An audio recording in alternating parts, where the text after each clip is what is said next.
Bonjour à toutes et bonjour à tous, très chères auditrices et très chers auditeurs. J'espère que vous allez tous très très bien et bienvenue chez Astro Curieux. On va commencer un nouvel épisode donc sur la playlist des documents sensibles et déclassifiés.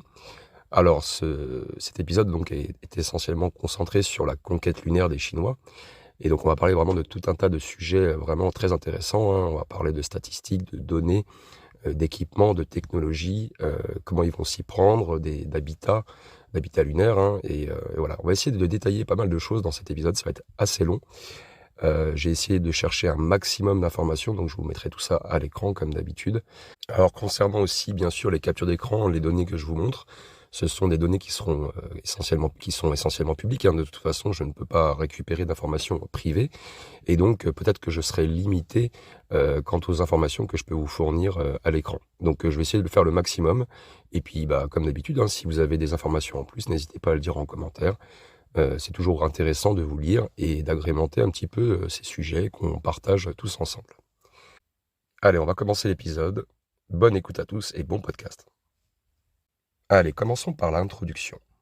Alors comme vous le savez sans doute tous, je pense, la Chine est en train de redéfinir l'exploration spatiale avec un objectif ambitieux, celui d'établir une base lunaire d'ici 2035, et qui sera composée de structures innovantes que l'on peut appeler Yue Uzun. Donc je vous mettrai la photo avec le nom.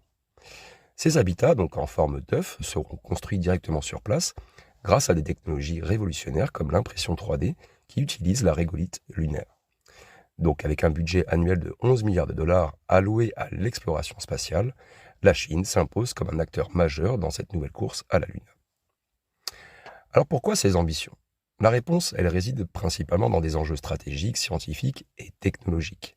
La Lune pourrait devenir le premier pas vers une présence humaine durable dans l'espace, et son exploitation pourrait bouleverser l'économie énergétique mondiale grâce à des ressources très rares comme l'hélium 3.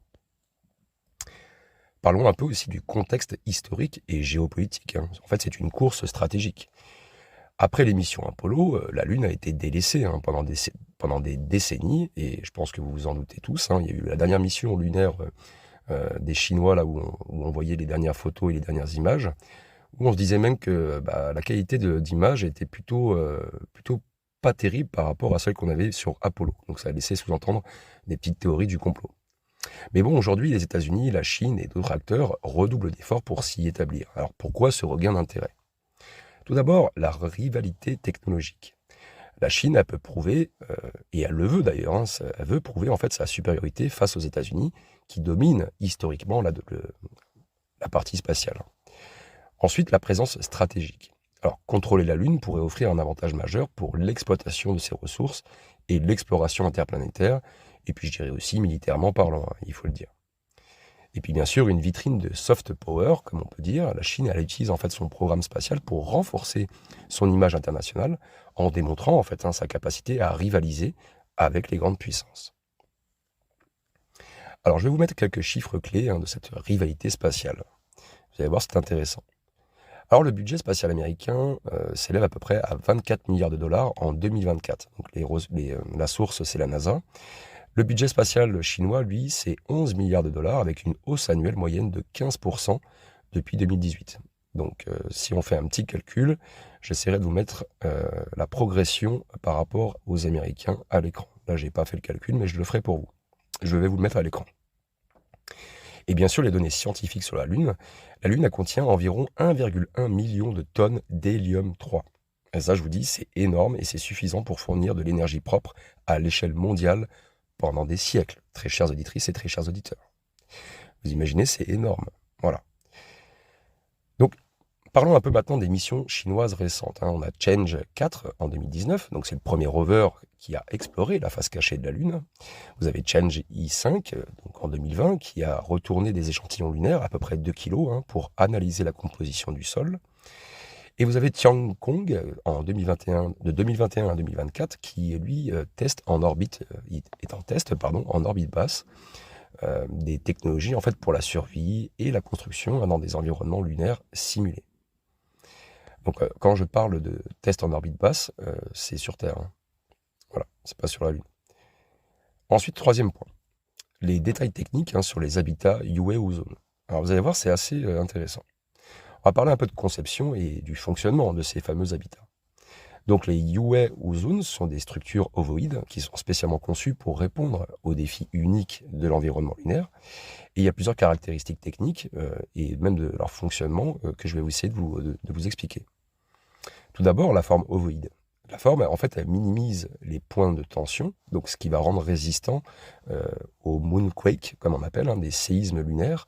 Et du coup, ces séismes, en fait, qui sont mesurés avec une magnitude maximale de 5,5, durent plus longtemps que les séismes terrestres. Donc, il faut vraiment des structures qui puissent permettre de supporter ces tremblements. Ensuite, bien sûr, vous avez les matériaux de construction qui sont très importants. Donc, ces habitats ils seront imprimés en 3D, donc à partir du régolithe lunaire. Et donc, je pense que tout le monde le sait, la régolithe lunaire, c'est un sol riche en silicates et en oxyde de métaux. Alors, comment fonctionne l'impression 3D? Je pense que tout le monde connaît les imprimantes 3D, mais sur la Lune, ou même sur Terre, ça existe déjà, pour construire des maisons, c'est un peu différent. Donc le régolithe, en fait, il est collecté par des rovers qui sont équipés de bras robotiques. Ensuite, elle est chauffée à une température de 1200 degrés pour le fusionner en blocs solides, pour créer des blocs. Et donc, une imprimante 3D robotisée va déposer ces blocs couche par couche pour former les murs des habitats. Donc, bien évidemment, on récolte le régolithe. Elle est intégrée dans les bras de l'imprimante 3D qui est chauffée à 1200 degrés et qui après est déposée couche par couche. Quant aux dimensions, alors chaque habitat va mesurer à peu près 6 mètres de haut pour un diamètre de 4 mètres, avec une capacité d'hébergement de 2 à 4 astronautes. Quelles seront les technologies intégrées? Alors c'est un peu comme dans la Station spatiale internationale, vous aurez des systèmes de recyclage de l'eau, donc qui sont inspirés de la Station spatiale internationale, et ces systèmes donc, permettront de recycler jusqu'à 98% de l'eau consommée. On pourrait rentrer encore plus dans le détail, mais sinon l'épisode va durer beaucoup trop longtemps. Les astronautes, ils utiliseront aussi des filtres à base de carbone actif pour purifier l'eau potable extraite de l'urine et de la transpiration. Ensuite, vous avez la production d'oxygène. Alors, c'est une technologie qu'on appelle la réduction par électrolyse du régolithe. En fait, ça permet de produire de l'oxygène en séparant les oxydes métalliques présents dans le sol lunaire. Chaque tonne, par contre, de régolithe, ça c'est une information importante, pourrait contenir 700 kg d'oxygène. Vous voyez, elle pourrait fournir 700 kg d'oxygène. C'est énorme. Ensuite, il y a l'énergie solaire, bien sûr. En plus, on n'a pas vraiment on a une fine atmosphère sur la Lune, mais elle n'est pas assez intense ou importante pour ne pas avoir en fait une extraction lumineuse, on va dire, adéquate et suffisante pour pouvoir fournir une bonne énergie. Parce que là, sur Terre, le problème, c'est qu'on est limité par l'atmosphère terrestre. Mais sur la Lune, c'est beaucoup plus simple.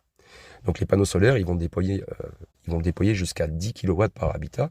Donc c'est quand même des très gros panneaux solaires. Et ils seront conçus pour résister aux variations extrêmes de température et aux tempêtes de poussière. Je suppose qu'il y aura aussi des systèmes de auto-nettoyants. Alors quels sont les objectifs à court et à long terme? 2035, ça c'est la date que se donnent les Chinois, donc avoir une base lunaire fonctionnelle, avec un hébergement de 6 scientifiques pour des séjours de 3 à 6 mois, avec des tests de technologies de survie autonome, comme la culture hydroponique, donc les légumes et les plantes médicinales, le développement d'équipements pour l'extraction des ressources lunaires. Bien sûr, avec le temps, en 2045, donc, on aura certainement construit une ville lunaire, donc ça c'est un peu leur projet. Donc ils pourront certainement avoir des hébergements jusqu'à 50 habitants en permanence. Ils auront construit certainement un centre de recherche pour analyser les données géologiques lunaires et créer des exploitations commerciales de l'hélium-3 pour les réacteurs de fusion nucléaire.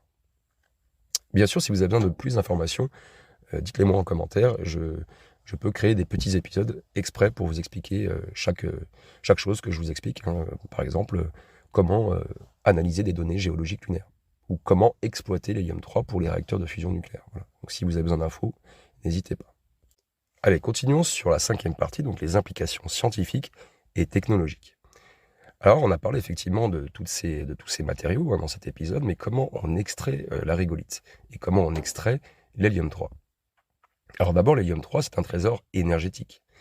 Je ne sais pas si vous avez compris tout à l'heure, mais une tonne d'hélium-3, ça pourrait fournir donc 1 gigawatt d'électricité, donc c'est à peu près suffisant pour alimenter 10 millions de foyers par an. C'est énorme, énorme. Donc vraiment, c'est une précieuse ressource. Et en plus, la fusion nucléaire avec de l'hélium-3, c'est propre. Donc il n'y a pas vraiment de déchets radioactifs significatifs. Ensuite, les métaux rares. La Lune, elle contient des métaux qui sont vraiment critiques et très importants pour la technologie moderne, comme le titane, qui est utilisé dans l'aérospatial, et aussi le thorium, qui est potentiellement combustible, qui est un potentiel combustible nucléaire. Nous avons aussi des technologies dérivées. Alors, il y a des innovations qui sont développées pour la base lunaire autour des applications terrestres. Donc, il y a des applications terrestres déjà qui existent et qu'on teste avec le temps depuis plusieurs années et plusieurs mois pour les mettre en application sur la Lune. Tout d'abord, les constructions automatisées. Donc, l'utilisation de l'impression 3D, par exemple, pour bâtir des environnements extrêmes, comme les déserts ou l'Arctique. Donc voilà, ça existe déjà. Et vous avez aussi des systèmes de recyclage en boucle fermée, donc voilà, tout ce qui est oxygène, eau, idéal pour les régions pauvres en ressources. Alors bien sûr, ça demande des défis et des obstacles. Tout d'abord environnementaux. Ce qu'il ne faut pas oublier, c'est les radiations solaires. Les astronautes, ils devront se protéger contre des doses atteignant 500 fois la limite tolérable sur Terre. Donc c'est énorme. Les habitats, ils offriront donc forcément une protection qui peut être équivalente à peu près 3 mètres de roche d'épaisseur. Alors bien sûr, les matériaux qu'on va utiliser sur la Lune ne feront pas 3 mètres d'épaisseur. On va utiliser donc la régolithe lunaire et on créera aussi certainement des revêtements et des alliages pour permettre une épaisseur bien moindre. Et après, il y a un autre problème vraiment très conséquent, c'est la poussière lunaire. Cette poussière qui est très abrasive, elle peut endommager les équipements et provoquer donc des problèmes respiratoires. Alors ça demande des défis technologiques. Tout d'abord, la gravité réduite. N'oubliez pas que la gravité lunaire, c'est 1/6 de celle de la Terre. Donc ça entraîne forcément une perte osseuse et musculaire, et on peut estimer cela à peu près à 1% de perte musculaire par mois. C'est pour ça qu'il faut faire énormément de sport, ou du moins quotidiennement. Et après, vous avez le transport aussi, qui est un problème, puisque actuellement, transporter une charge utile vers la Lune, ça coûte 1,2 million de dollars par kilogramme. Donc, je vous laisse imaginer s'il faut transporter une tonne. Alors après, bien sûr, vous avez des défis géopolitiques. La Lune, elle est régie par le fameux traité de l'espace de 1967, qui interdit toute appropriation nationale. Mais bon, la compétition pour l'exploitation des ressources, elle pourrait créer des tensions internationales. Et puis, je vous garantis que si vous avez une puissance internationale ou un pays qui arrive à créer suffisamment de vaisseaux ou de bases lunaires et qui arrive à s'implanter là-bas, c'est un point vraiment stratégique militairement parlant. Donc, je vous explique pas les problèmes potentiels qu'il pourrait y avoir. Allez, parlons un peu de perspective philosophique et sociétale, ça c'est important aussi. La colonisation de la Lune, elle va marquer un tournant dans l'histoire de l'histoire humaine et ça va offrir une chance de devenir une espèce interplanétaire. Mais ça soulève aussi bien sûr des questions que je parle très souvent dans mes podcasts, même de science-fiction. Est-ce qu'on va répéter les erreurs terrestres comme l'exploitation excessive des ressources? Ça, c'est une bonne question. Et selon moi, oui. Puisque effectivement, si on garde le même système capitaliste ou tous les systèmes un petit peu que nous avons actuellement sur Terre, je pense que ça va pas améliorer les choses. Alors comment éviter les conflits qui sont liés donc à l'appropriation des richesses lunaires? Parce qu'effectivement, si une puissance comme la Chine a plus de moyens qu'un pays, par exemple, très pauvre, elle aura accès à des ressources bien plus facilement que le pays pauvre, et donc du coup, elle pourra exploiter les autres pays qui n'auront pas accès à ces ressources et se fera de l'argent sur leur dos. Bref, c'est pas vraiment cool. Alors parlons un petit peu pour positiver un peu tout ça quand même, inspirer les générations futures, parce que ce projet, il peut galvaniser une nouvelle génération de scientifiques, et ça, on en a besoin. On a besoin de scientifiques, d'ingénieurs et même de rêveurs, puisqu'il faut des penseurs, des rêveurs pour créer des nouvelles technologies. Et ça ouvrira forcément la voie à une collaboration internationale pour l'exploration spatiale. Mais bon, encore une fois, dans le monde dans lequel on vit, ça me semble encore pour l'instant très compliqué. Allez, concluons sur cet épisode déjà suffisamment long. Alors, avec ses ambitions lunaires, donc la Chine ne se contente pas de rêver, elle construit, elle innove et elle avance surtout, elle avance très vite. Donc ce projet pourrait non seulement redéfinir l'exploration spatiale, mais aussi transformer notre manière d'habiter et de consommer les ressources, que ce soit sur Terre ou dans l'espace. Et donc la question est désormais, la Lune deviendra-t-elle le tremplin vers un avenir interstellaire ou le théâtre d'une nouvelle compétition humaine? Voilà. Et donc, j'espère que vous avez pu apprendre pas mal de choses dans cet épisode, puisque cela reflète quand même pas mal de de séries que l'on a pu connaître pour les plus anciens. Moi, ça me fait penser énormément à The Expanse. Voilà, c'était une série de science-fiction. Si vous ne l'avez pas vue, je vous la recommande fortement. C'est un peu une série qui montre un peu notre propre futur. C'est assez incroyable. Et vraiment, je vous la recommande, cette série. Et oui, pour le moment, effectivement, il y a la conquête spatiale qui commence à se relancer. Mais vous voyez bien qu'il y a beaucoup de conflits en ce moment sur Terre. Et ça sent pas très bon. Voilà. D'ailleurs, je vais vous sortir bientôt. Là, je suis en train de préparer un épisode sur justement les conflits internationaux. Et vous allez voir que c'est pas forcément terrible. J'ai l'impression que ça s'empire de plus en plus. Voilà. En tout cas, prenez tous soin de vous. J'espère que cet épisode vous a plu. J'essaierai de vous sortir le quiz normalement. Donc, je crois que c'est le 14 et le 15 ou le 13 ou le 14, je sais plus. Mais en tout cas, vous allez avoir le prochain quiz après la sortie de cet épisode. Prenez tous soin de vous et à très bientôt.